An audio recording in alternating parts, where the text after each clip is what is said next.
자, 지역 경제 기반 이론 보겠습니다. 57페이지에. 자, 시험 문제에 출제를 하면 뭐 표를 이용한 계산 문제가 나오겠죠? 항상. 자, 올해도 중요한 용어인데 어떤 지역의 특정 산업이 전국의 동일 산업에 대해서 어느 정도 특화, 전문화되는가를 측정하는 지표를 말하죠. 그래서 입지, 개수, 입지상, LQ라는 용어를 사용해요. 자, 계산을 하려면요, 공식을 늘 정확히 기억을 해야 됩니다. 분모는 전국. 자, 이 분모는 전국이고 분자는 우리가 특정 지역이 되겠죠. 자, 우선 계산 문제에 대비해서 전국 분모는 전체 산업, 전국 전체 산업의 고용자 수에 대해서 전국의 특정의 아예 산업, 뭐 여러분이 뭐 제조업일 수도 있고 자동차 산업일 수도 있고 전자 산업일 수도 있고 같은 특정 산업이 있겠죠. 고용자 수에 대해서 Z지역 전체 산업의 고용자 수에 대해서 Z지역 I 산업의 고용자 수가 차지하는 비율을 LQ, 입지개수라고 한다. 입지개수. 자, 입지개수인데 LQ 값을 판단을 해야 되겠죠. 자, 이 Z지역에 우리는 I 산업인데 문제는 이 LQ 값이 1보다 크면 어떻게 되냐? 자, 1보다 클 때, 1보다 작을 때, 뭐 1일 때죠. 자, 1보다 크면은 Z지역 전체 산업 고용자 수에 대해서 Z지역 I 산업 고용자 수가 차지하는 비율이 전국보다 뭐죠? 크죠. 그럼 Z지역 I 산업에서 생산을 해서 소비하고 남은 나머지를 이 Z지역 경계 바깥 전국의 다른 지역으로 뭐 한다? 수출을 해야겠죠. 다른 지역으로 우리가 수출하는 그 지역의 기반이 되는 산업을 우리는 LQ가 1보다 크다. 그럼 대표적으로 뭐 우리 인천 하면은 우리가 LQ 1보다 큰 대표적 산업 하면은 자동차 산업 뭐 이런 것이죠. LQ가 1이면 분모 분자가 같기 때문에 전국 평균 수준으로 생산하기 때문에 자급자족의 상태고, LQ가 1보다 작으면은 Z지역 전체 산업 고용자 수에서 I 산업 고용자 수가 차지하는 비율이 전국보다 작아요. 이 경우에는 그 지역 내에서 생산, 소비, 판매 활동을 해서 다른 지역으로 수출을 못해요. 다른 지역으로 수출을 못하는 거죠. 비수출, 수출이 안 된다. 그래서 수출이 안 되는 비기반 부문의 산업을 얘기합니다. 자, 이걸 판단을 우선 하는 거, 우선 계산할 때 표가 주어지면요, 항상 전국 전체 그 표에서 이걸 확인, 또 전국의 또 뭐 산업 확인, 또 Z지역 전체 Z지역 산업 요것을 확인하면 돼. 그 표 안에서 숫자만 잘 들어와서 계산해 주시면 돼. 전자계산기 가져오셨죠? 그걸 잘 이제 해야 됩니다. 오후에 시험 치시면 전자계산기 필요해요. 계산해야 될 거 아니에요. 이거 계산해야 될 거 아니에요, 전자계산기.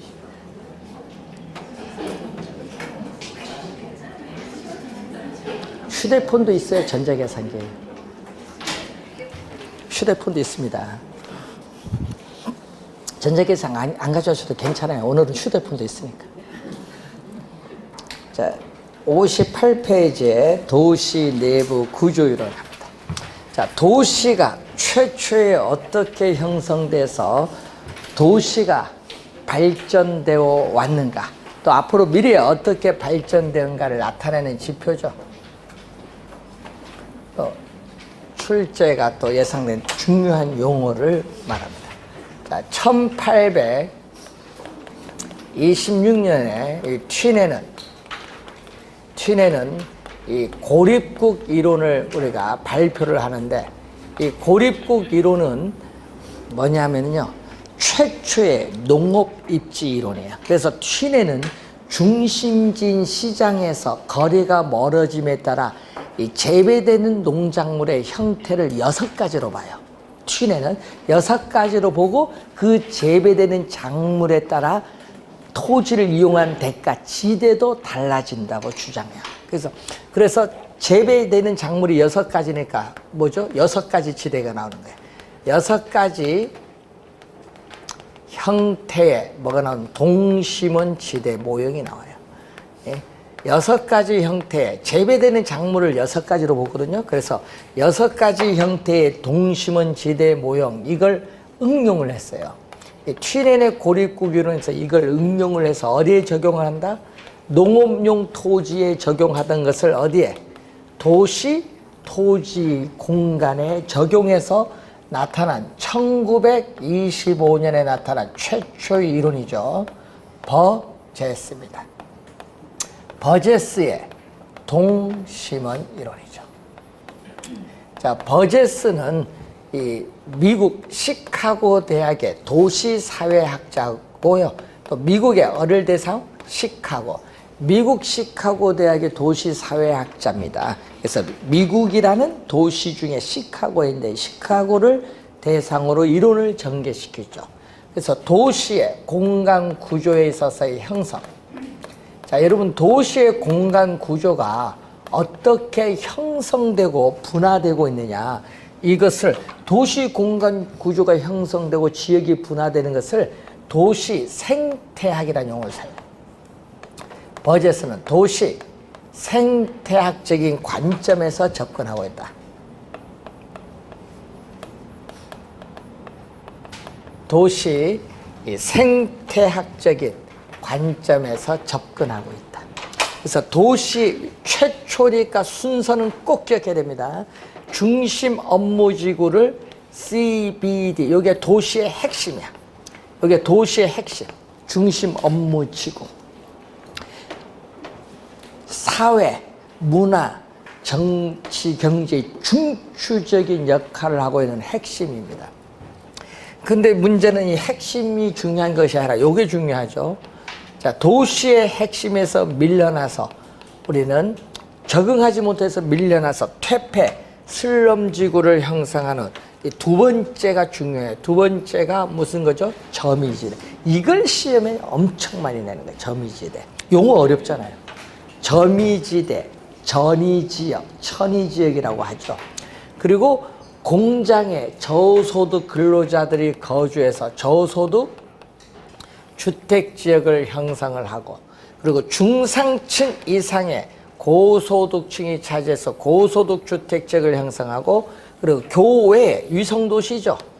교외에 통근자들이 거주하는 통근자 지역, 이건 위성도시예요. 자, 이렇게 도시의 핵심으로부터 어떻게 돼요? 동심원상 모든 방향으로 균일하게 성장을 합니다. 그래서 도시 핵심으로부터 모든 방향으로 균일하게 성장하는, 즉 동심원상으로 몇 개죠? 5개. 동심원상으로 5개의 지구로 분화되면서 도시가 외연적으로 성장한다는 이론을 전개시킨 학자가 버제스. 그래서 도심에서 외곽으로 갈수록 지대도 낮아지고, 도심으로부터의 거리에 따른 접근성도 낮아지고, 인구 밀도도 도심보다 외곽이 낮고, 그리고 외곽으로 갈수록 범죄의 발생 빈도도 줄어들고, 질병도 적어지고, 그리고 빈곤도 줄어드는 형상이 나타나요. 외곽으로 갈수록. 자, 그러면은, 자, 이 내용을 여러분이 5개 순서, 최초니까 순서를 기억할 때는 항상 점이지대가 몇 번째 와야 된다? 2번째. 꼭 기억해야 됩니다. 최초니까. 그래서 여기서 적응하지 못해서 어떻게 돼요? 밀려나잖아요. 그래서 도시의 핵심에서 거주지가 분화되면서 밀려나요. 그래서 도시의 핵심에서의 거주지가 이제 분화되거든요. 이 거주지가 분화되는 형상이 어떻게 돼요? 중심 업무지구, 점이지대, 그다음에 주택지역으로 이렇게 분화가 되는데 이때 거주지가 분화되는 형상을 뭘로 한다? 우리는 어떤 지역에 새로운 요소가 들어오는 것을 침입, 그 지역의 원주민과 서로 또 경쟁하고 다른 지역으로 바뀌는 천이죠.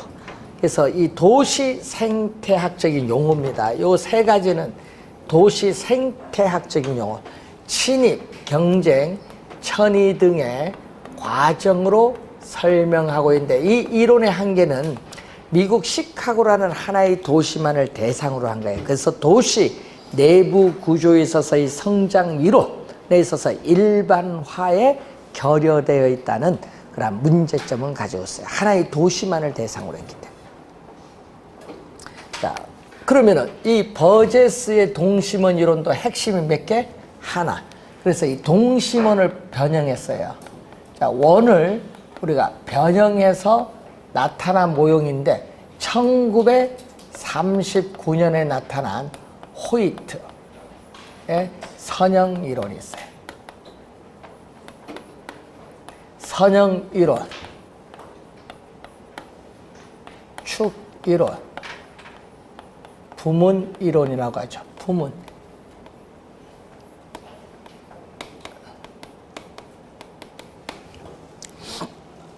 자, 이 호이트는 미국의 142개 도시에 서서 상세한 주택 임대자를 수집해서 분석했죠. 왜? 여기 일반에 결여되어 있으니까 142개 도시 자료를 수집했어요.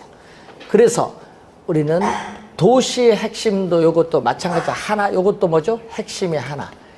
동질적인 토중이 도심의 핵심에서 시작이 되는데 어떻게 돼요? 우리는 이렇게 교통의 축을 따라서 도심에서 이렇게 방사된다는 걸 전제로 이렇게 해요. 이렇게.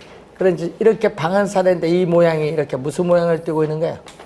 이렇게 무슨 모양? 부채꼴 모양이지. 그래서 동질적인 토중이 이렇게 도심에서 시작이 돼서 주요 교통노선, 여러분 주요 교통노선을 이렇게 축으로 한다는 얘기인데 주요 교통노선을 축으로 한다는 것은 결국 교통망이 형성되는 거죠. 그래서 교통망, 주요 교통노선을 축으로 하여, 즉 교통망을 따라서 도시가 성장하는데 그 성장이 무슨 모양을 띠고 있다? 선. 선은 부채꼴. 부채꼴 생자고 형은 모양 형자. 부채꼴 모양인데 이 부채꼴 모양을 요 부채꼴 모양의 쐐기 형태라고 하죠. 웨지. 쐐기형이라고 해요. 부채꼴 모양, 쐐기형의 지대가 배치되는 그러한 모형이다. 쐐기형. 자, 이 용어 잘 기억해. 교통망이 시험에 나오면요. 누구 이론? 호이트 이론. 교통망 꼭 기억해야 됩니다. 그래서 이 호이트는 이 고속 교통망 축 가까이에는 지가가 비싸기 때문에 높은 가격을 지불할 수 있는 누가 차지한다? 우리는 고소득층이 차지해서 고급 주택 지역을 형성을 하고 그 좌우는 누가?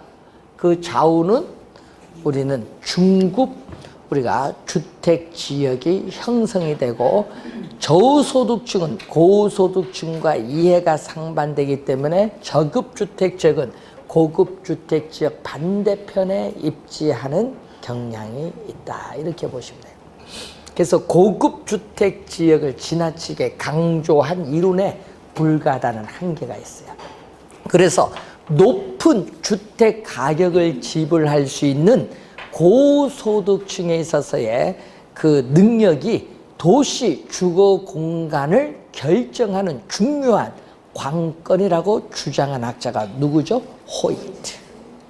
그래서 주요 교통노선을 따라서 주요 교통노선, 교통망이죠. 주요 교통노선을 축으로 해서 우리는 양호한 지역의 주거를 선정하는 경향이 있어요. 호이트 이론의 핵심입니다. 자, 이 호이트 이론을 장점, 또 요 두 장점을 수용했어요. 두 이론의 장점을 수용한 이론이 1945년에 나타난 해리스와 울만 두 학자죠. 울만의 연구에서 나타난 다핵심 이론. 그래서 두 이론의 장점을 수용했다. 여러분, 두 이론의 장점을 우리가 수용을 했고, 또 동심원 이론을 수정 보완한 모형이 다핵심 이론이에요. 핵심이 두 개는 하나인데 요거는 핵심이 몇 개? 여러 개다. 그래서 도심 하나밖에 없었잖아요. 핵심 하나. 도심이 어떻게 돼? 기능이 전문화가 됨에 따라 분화가 돼요. 도심이 기능이 전문화가 되면서 분화가 돼요. 부도심이 형성돼요. 그래서 도심과 부도심이 나타나고요. 그렇기 때문에 대도시나 거대 도시 설명에 적합한 이론입니다. 그래서 다핵심 이론은 핵심의 수가 여러 개잖아요. 처음에 핵심이 하나였다가 도시가 점점 형성되면서 핵심의 수가 증가해요. 부도심이 여러 개 생긴다는 얘기죠. 핵심의 수가 증가하고 그러한 핵심, 여러 개 핵심이 성장하면서 도시 전체가 형성된다는 이론을 전개시킨 학자가 해리스 울만의 다핵심 이론. 하나의 중심지가 아니라 여러 개의 중심지들로 도시가 형성이 됩니다. 그래서 다핵이 발생, 성립시키는 이유가 있죠. 다핵, 발생, 성립시키는 이유. 자, 어떤 부동산 활동은 특정의 위치 또는 특수한 시설을 요구함으로써 다핵이 형성되고, 또 도심에서는 지가가 비싸기 때문에 높은 지대를 지불할 수 없는 업종은 도시 외곽에 입지함으로써 다핵이 형성되죠. 지대 지불 능력의 차이가 있고, 또 같은 업종, 동종, 같은 업종의 활동은 모여야 돼. 여러분, 같은 업종의 활동은 상호 집합, 모여서 이익을 추구해야 돼요. 상호 집합, 모여서 이익을 추구한다. 이것을 집적 지향성을 추구하는 거죠. 그리고 서로 다른 업종, 이종의 활동은 이해가 서로 상반되기 때문에 같은 도시 지역 내에 입지하기가 곤란하다. 그래서 양립하기가 어렵다. 입지적 비양립성이 나타나는데 시험 지문에는 요 두 개가 좀 자주 지문에 나오죠. 올해도 잘 봐두셔야 돼요. 출제 유형 교재는 세 학자 견해만 있습니다. 도시 내부 구조 이론 잘 확인. 자, 여러분 교재 60페이지로 가서 이제 지대 이론. 자, 지대 이론도 또 매년 또 출제, 학자들의 견해죠, 이것도.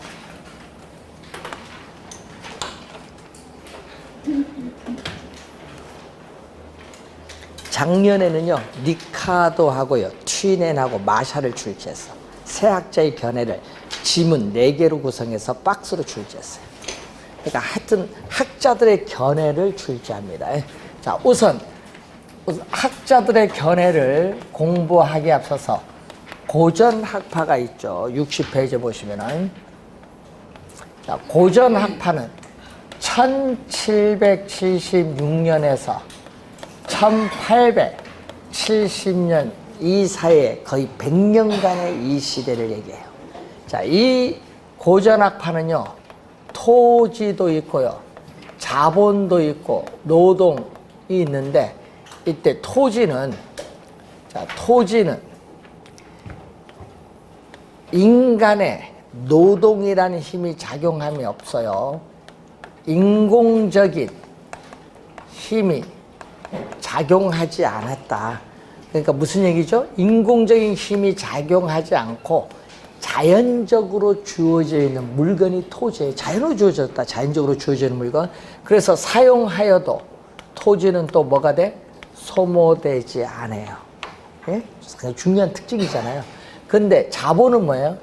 자본은 인간의 노동이라는 힘에 의해서 생산된 재화, 기계를 말하는데, 이 기계는 인공적인 힘이 가미되었다 안 됐다?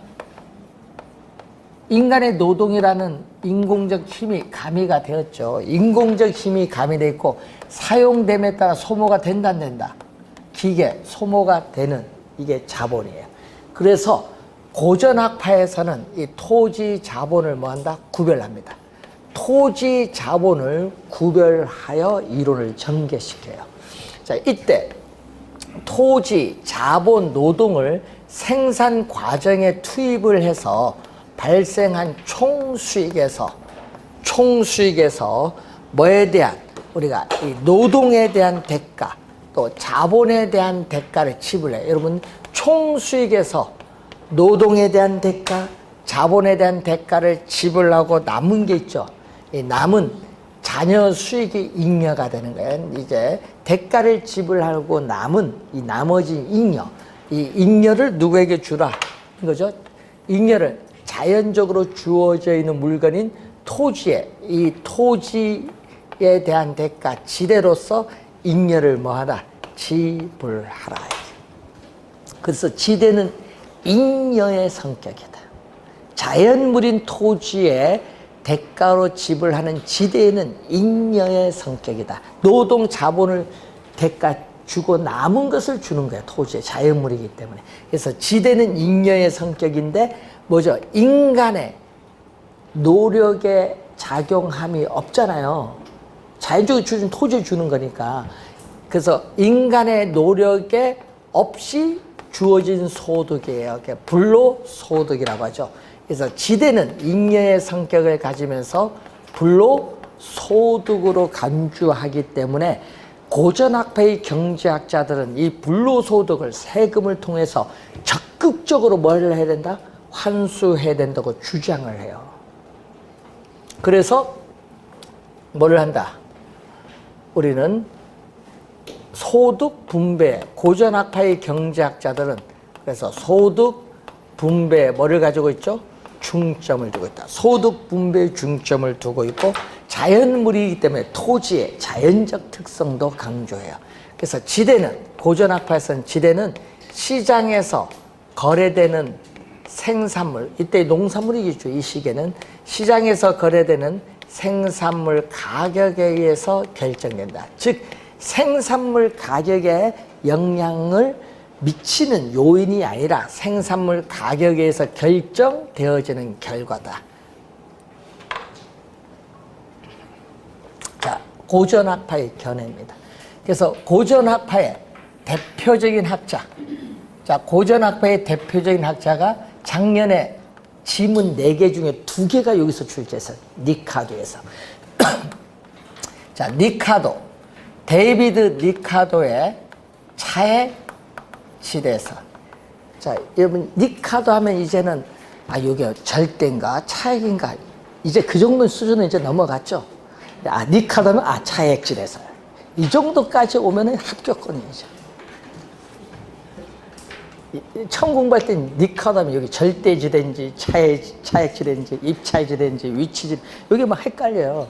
그것만 해도 구분하면서 공부가 된 거죠. 차액지대설. 자, 차액지대설의 핵심이 작년에 또 나왔는데 요걸 출제했거든요.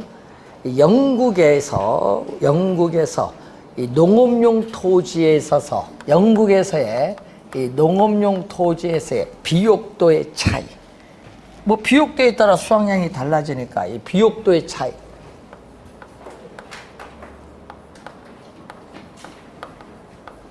비옥도의 차이.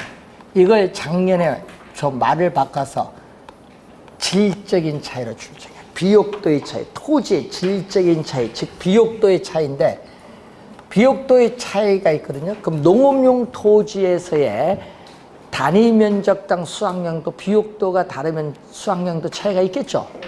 당연히 비옥도가 높으면 수확량도 많을 거니까. 그래서 단위 면적당 수확량 뭐에 차이가 있다? 생산성.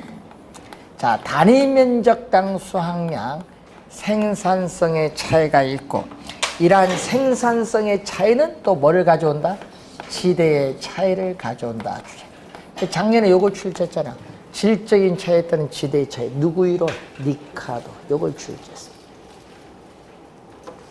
그래서 누구는 우리가 니카도는 비옥도 차이만 중점을 두는 한계, 비옥도 자체가 아닌 비옥도 차에만 중점을 두는 한계를 가지고 있습니다. 또 중요한 건 이거거든요. 니카도는 토지 비옥도가 동일하면 생산성도 동일하고 지대도 동일합니다. 그런데 현실적으로는 지대는 동일해야 함에도 불구하고 지대의 차이가 발생하고 있는데 이것을 니카도는 설명을 못해요. 즉 비옥도가 동일하면 지대도 동일해야 되는데 지대의 차이가 현실적으로 발생하는 것을 설명 못한다. 왜 못하느냐? 니카도는 토지의 위치 문제를 뭐 했기 때문에? 경시했다.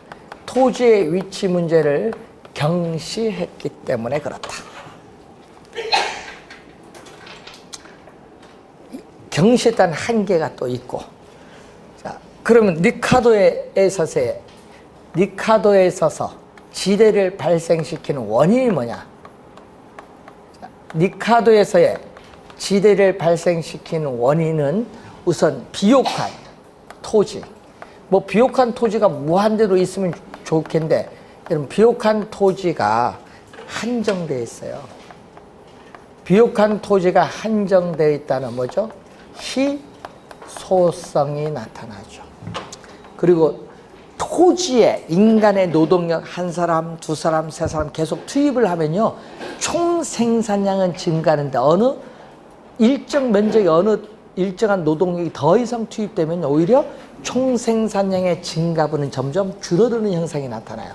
이걸 전문용어로 수학 체감의 법칙이라고 하는데 수학 체감의 법칙이 또 작용을 하고 있는 게 지대를 발생시키는 원인이다.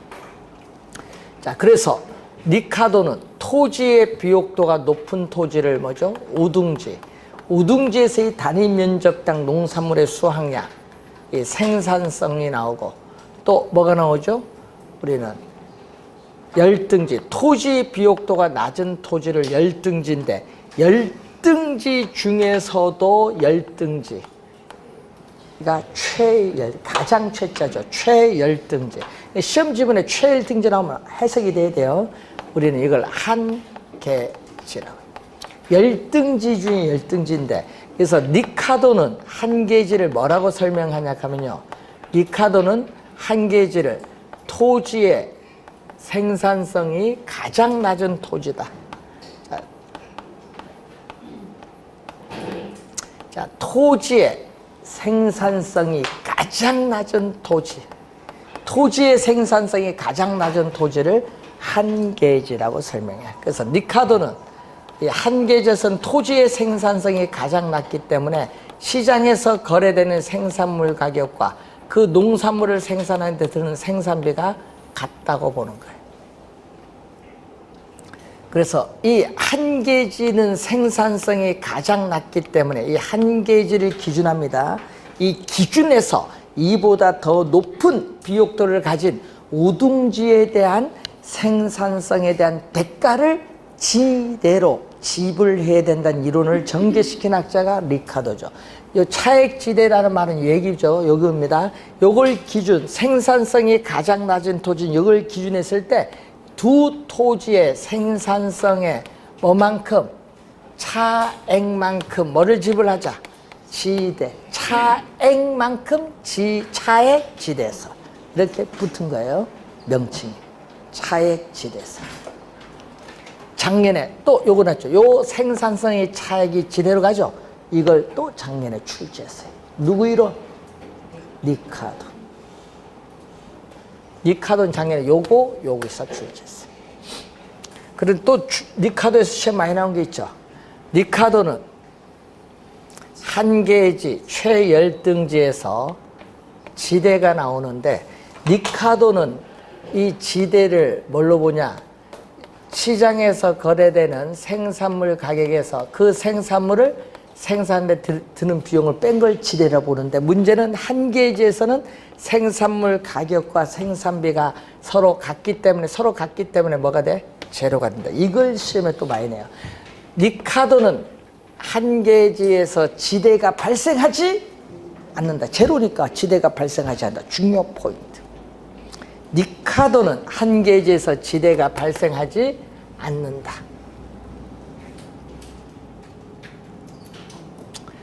칼 막스 마르크스죠. 자, 마르크스는 2년 전에 출제했어요. 또 절대지대서를 출제했죠. 2년 전에. 마르크스는 자본주의 사회에서는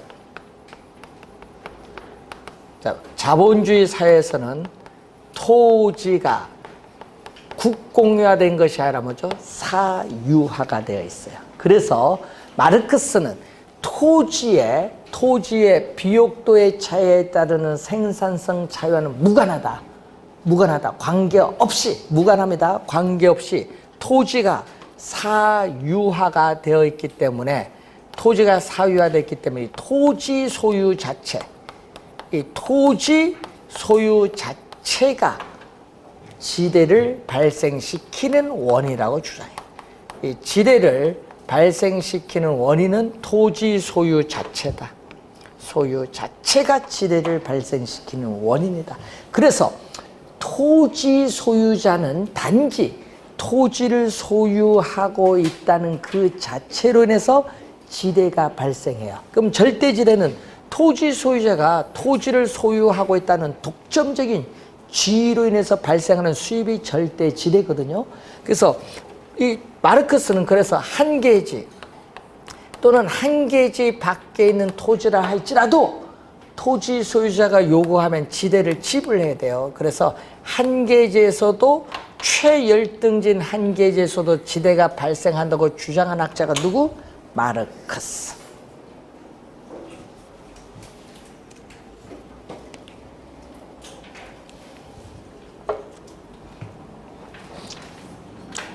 (2년) 전에 출제했기 때문에 작년은 마르크스 안 냈어. 리카도만 2개이지만. 그리고 또 작년 출제된 지문 또 튀네. 자, 튀네는 최초의 농업 입지론인데, 튀네는 누구 이론? 리카도는 뭐를 경시했죠? 아까 리카도는 위치 문제를 경시했지. 그래서 뭐를 첨가하냐면요, 위치를 첨가하는 거예요. 그래서 튀네는 얘기거든요. 지대는 토지의 비옥도만이 아닌 위치에 따라 지대가 달라진다는 위치, 지대의 개념을 통해서 현대적 입지이론의 기초를 제공한 학자가 튀넨이죠. 그래서 튀넨의 이론을 위치 지대설 또는 입지교차 지대설이라고 하죠. 자, 그러면은 이 튀넨의 이론은 얘기거든요. 자, 튀넨의 이론을 보면은, 자, 중심진 시장. 여러분, 농업용 이론입니다. 지대. 거리가 이렇게 멀어져요. 자, 여러분, 튀넨의 이론을 보면은, 자, 우선 시험에 이 지문이 또 많이 내요. 우선은 요 직선을 튀넨은 지대를 지불할 용의가 있는 곡선이라고 해요. 말 그대로 해석하면 돼. 지대를 지불할 용의가 있는 곡선. 이것을 좀 어려운 용어로 쓰면 한계 지대 곡선인데, 한계 지대 곡선은 그림에서 보면서 오른쪽 밑을 향하는 직선이에요. 우하향하는 직선인데, 자, 이 점이 뭐죠? 이 점. 중심지에서 이 정도 거리에 떨어지면 지대가 뭐가 된다? 제로가 돼요. 그래서 이것은 지대가 0이다. 제로. 그래서 지대가 0인 상태에 있는 거리, 이것을 지대가 0인 상태에 있는 거리를 한계지인데, 이 한계지를 넘어서는 지대는 뭘로 가요? 마이너스로 가니까 이용을 하지 않는다. 어디까지만? 중심지로부터 지대가 0인 여기까지만 토지를 이용한다. 튀네는. 자, 우선 기억 하나 해두시고, 자, 시험에 많이 나오는 거. 자, 우선 중심진 시장으로부터 거리가 멀어질수록 지대는 점점 뭐다? 하락한다. 이거 우선 시험에 많이 나와. 하락을 한다는 거지. 지대가 중심진 시장으로부터 거리가 멀어질수록 지대는 점점 하락한다. 여기 키워드. 시험에 한 3번 냈어요. 그럼 반대로 중심지로부터 거리가 멀어질수록 수송비는 증가한다. 그 2개 잘 알아둬야 돼. 그건 상식인데, 이런 거.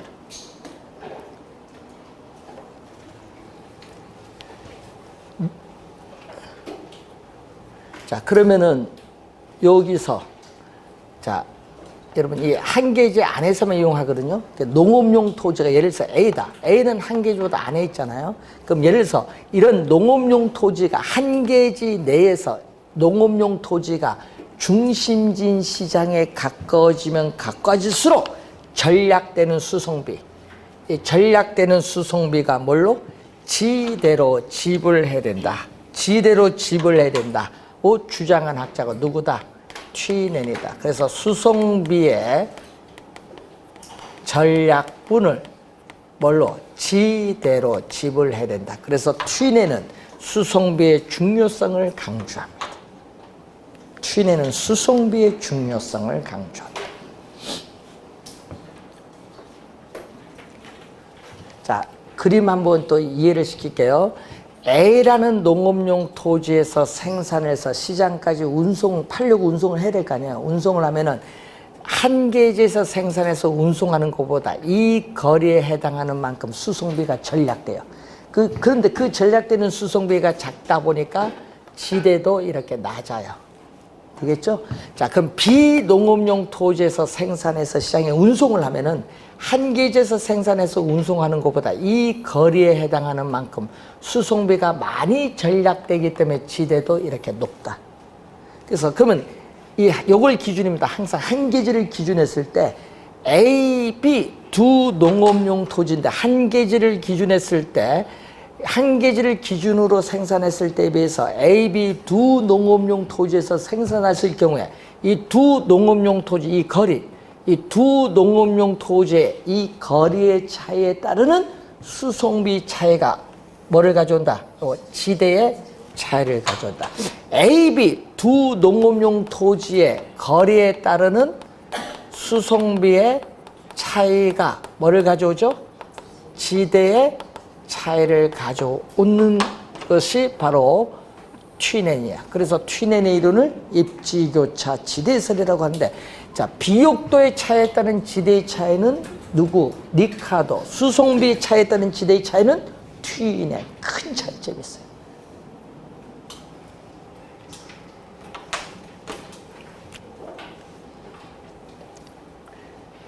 자, 그러면 지대는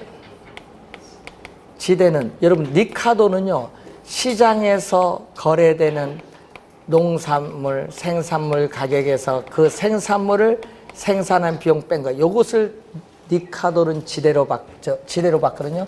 이 점이죠. 이 점을 우리가 A로 보면은 이 점이 바로 뭐예요? 이 A점이 바로 생산물 가격과 뭐를 뺀 거? 생산물 가격에서 생산비를 뺀 것을 말합니다. 자, 여러분 생산물 가격이 오르면 이 점이 위로 올라가거든요. 그 얘기예요. 만약에 뭐 생산비가 오르면 이 점이 밑으로 내려오는 거, 뭐 이런 얘기죠. 이 점 Y절편입니다. 그런데 튀넨은 리카도는 요것만 봤는데 튀넨은 수송비를 강조했으니까 생산된 농산물을 또 어디까지? 시장까지 운송하는 수송비까지 고려를 해야 돼. 그러니까 수송비까지 빼야 지대가 돼. 튀넨 요거 하나 더 고려했던 얘기. 자, 그러면은 이때 이 지대는 생산물 가격에서 생산비를 빼는데 이 수송비는 단위거리는 1kg, 단위거리당 수송비 1kg당 수송비에 뭐를 곱해주면? 거리를 곱해주면 되는데, 거리는 뭐죠? X축, 지대는 Y축. 요것은 Y절편 A, 요것은 뭐다? 요거는 B, X, 1차 함수. 직선이고 마이너스 기울기, 우하향하는 마이너스 기울기를 가진 직선의 형태가 된다. 역선형 함수예요. 역선형 함수. 그러면 요게 기울기, 요게 뭐죠? 요 값이 뭐다? 기울기. 요게 기울기잖아요. 그 기울기 요게 뭐? B야. 그럼 B가 하락하면 어떻게 돼요? B가 하락하면 단위 거리당 수송비가 하락을 하면은 어떻게 돼요? 요 점을 이 점을 기준으로 어떻게 돼요? 이렇게 우측으로 회전 이동해요. 그러면은 한계지가 단위 거리당 수송비가 하락하면 한계지가 더 외곽으로 연장돼서 이만큼 재배 면적도 더 확대된다는 것을 알 수가 있다. 튀낸 이론의 핵심.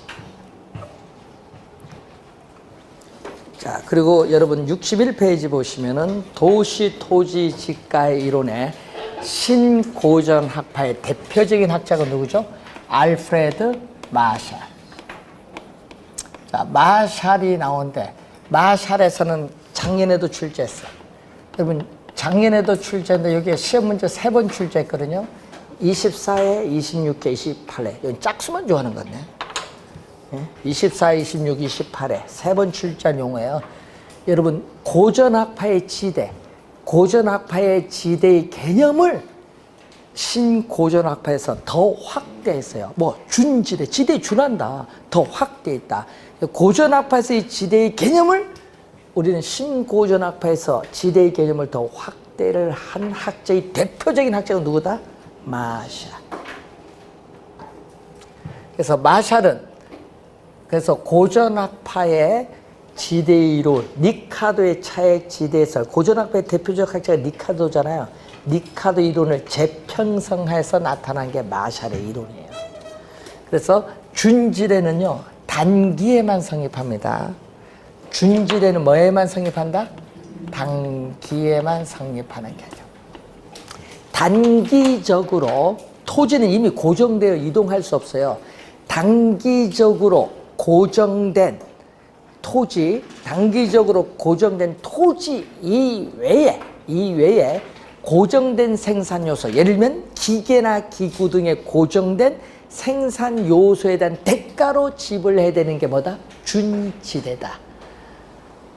그런데 문제는 장기로 가면요 달라져요. 여러분 단기는 그런데 장기로 가면 그러면 기계, 기구 등의 장기로 가면 기계, 기구 등의 생산 설비는 확장될 수도 있고 축소될 수도 있잖아요. 변해요. 그래서 장기로 가면 기계, 기구 등의 생산 설비 시설은 고정된 게 아니라 변할 수도 있어. 확장, 축소, 변할 수도 있기 때문에 장기적으로는 준지대는 발생하지 않아요. 뭐만 발생한다? 단기에서만 발생한다. 이 준지대 개념 잘 알아두셔야 되겠고, 마샬에서 그리고 또 하나 튀넨 이론이죠. 여러분 튀넨 이론입니다. 우리 튀넨의 이론이 그만큼 중요하다는 얘기인데 튀넨의 이론을 일반화시켰어요. 튀넨의 이론을 일반화시켜서 나타난 이론이 헤이그의 마찰 비용 이론이죠. 자, 도심에 도달할 수 있고, 교통비를 절약할 수 있는 경우에 토지 소유자가 이용자에게 부과하는 금액이 뭐다? 지대다. 그걸 주장하죠. 수송비 전략분이 지대. 이걸 확대해서 교통비의 전략분이 지대라고 주장한 학자가 헤이그죠. 헤이그는 교통수단이 양호하면은 공간의 마찰이 적어지기 때문에 접근성이 좋아서 지대는 높아진다고 주장한 학자가 헤이그인데, 그래서 헤이그는 마찰 비용으로서 지대와 뭘로 지불한다? 교통비로 지불한다. 도심에서 거리가 멀어질수록 지대는 점점 낮아지고 반대로 교통비는 증가하죠. 그래서 지대와 교통비의 이 관계를 우리는 강조한 학자가 헤이그입니다. 헤이그. 자, 또 튀넨의 이론. 튀넨은 최초의 농업 입지론인데 이것을 도시 공간에 적용을 했죠. 도시 공간에 적용을 해서 확장, 발전시킨 이론이 윌리엄 알론소의 입찰지대설이에요. 입찰지대설. 자, 입찰지대란 용어가 나오죠. 자, 입찰지대 보시면은 단위 면적인 1제곱미터, 단위 면적 토지에 대해서 토지 이용자가 기꺼이 지불할 용의가 있는 가장 높은 최대의 금액을 우리는 최대입니다. 최소가 아닙니다. 최대의 금액을 입찰지대라고 하는데 가장 높은 최대의 금액을 지불하기 때문에 이유는 없죠. 초과 이유는 0이 되는 수준의 지대를 입찰지대라고 해요. 그래서 알론소는 지대를 뭐죠? 초과 이윤도 없고 손실도 없는 정상 이윤과 뭐를 생산 비용을 지불하고 남은 잉여를 뭘로? 지대로 지불해야 된다, 이렇게 보는 거예요. 그래서 자, 도심에서 거리가 이렇게 멀어지고 있어요. 자, 거리가 멀어지는데 A 산업, 자, 도시 내 산업은 여러 개 있죠. A 산업에서의 지대를 지불할 용의가 있는 곡선. 자, 요거는 B 산업에서 지대를 지불할 용의가 있는 곡선. 요것은 C 산업에서 지대를 지불할 용의가 있는 곡선이 나와 있는데, 자, 그럼 이런 산업에 경쟁을 하겠죠. 그래서 우리는 각 산업의 지대 지불 곡선이 입찰 경쟁을 하게 돼요. 경쟁하면 누구에게 토지는 배분되느냐? 돈 많이 주겠다는 사람에게. 그래서 도심에서 거리가 멀어질수록 요까지는 A에 토지가 배분되고, 요 점을 지나서 요까지는 누구에게? B에게 토지가 배분되고, 이 점을 지나서 요까지는 뭐예요? C에 토지가 배분돼요. 경쟁에 따라. 그래서 우리의 지대가 가장 높은 것이 도심 가까운 상업용이죠. 그래서 도심에서 거리가 멀어질수록 상업용, 주거용, 공업용의 순으로 토지 이용의 분포가 나타납니다. 자, 그러면 이 선이 바로 빨간 선이 뭐죠? 우린 도심에서 거리가 멀어질수록 가장 낮은 하면 안 돼요. 가장 높은 이 지대 부분을 연결한 포락선이야. 안에서부터 이렇게 앉는다. 앉는다. 그러다 가장 높은 지대 부분을 연결한 포락선을 입찰 경쟁에 따른 뭐라고 한다? 지대 곡선인데, 입찰 경쟁 지대 곡선으로 우하향, 오른쪽 밑을 내려가는 우하향 하는데, 도심에 가까울수록 입찰 지대 곡선의 기울기는 급하고 도심에서 멀어질수록 입찰 지대 곡선의 기울기는 완만하다는 것을 그림을 통해서 우리는 확인할 수 있어요. 그래서 입찰 지대 곡선의 기울기는 분모는 뭐죠? 한계교통비용이죠. 이 한계교통비용을 토지 이용 주치, 토지 사용량으로 나눠주면은 이 기울기가 나온다는 거죠. 자, 입찰지대 곡선 개념 상당히 중요합니다. 개념이 시험에 많이 나와요. 입찰지대 곡선, 요 개념이 시험에 많이 나온다는 거. 올해 출제 예상이 됩니다. 입찰지대설. 누구 이론? 알론소의 입찰지대설.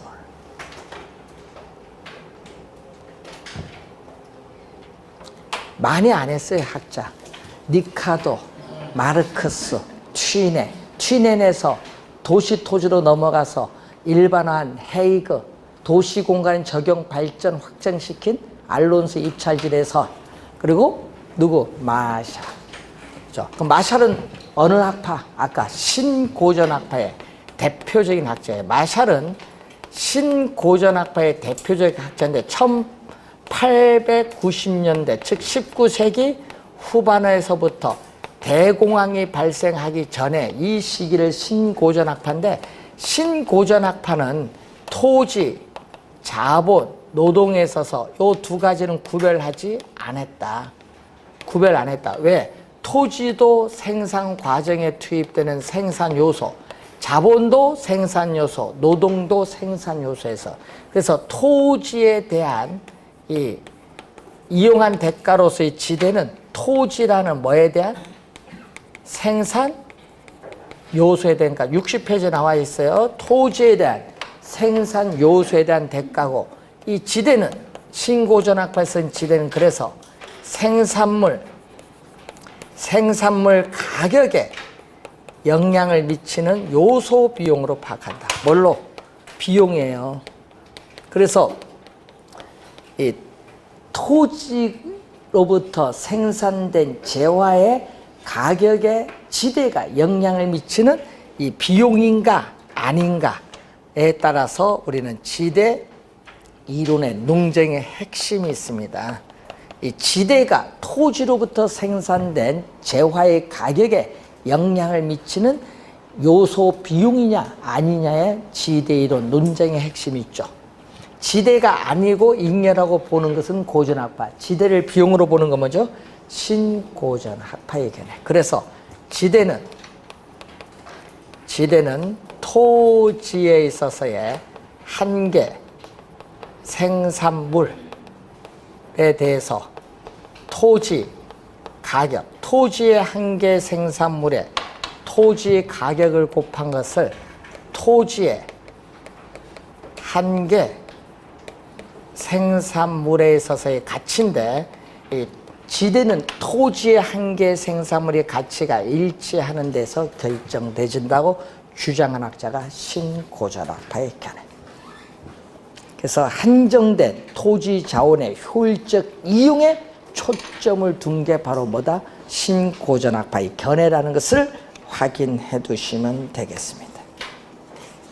자, 항상 주의해 두시고, 자, 69페이지 보시면은 32번에 헤이그의 마찰 비용 이론에 따르면 교통수단이 좋을수록 공간 마찰이 적어지고, 그래서 뭐죠? 지대는 높아지죠. 또 이때 토지 이용자는 마찰 비용, 교통비, 지대를 지불하고 봅니다.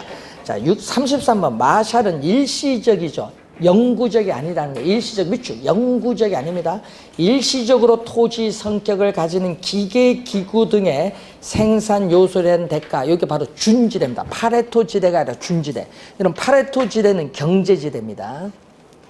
자, 31번 알론소의 입찰지대 곡선은 여러 개의 지대 곡선 중 가장 높은 밑줄, 가장 높은 부분을 연결한 포락선으로 정의를 내리고 있다.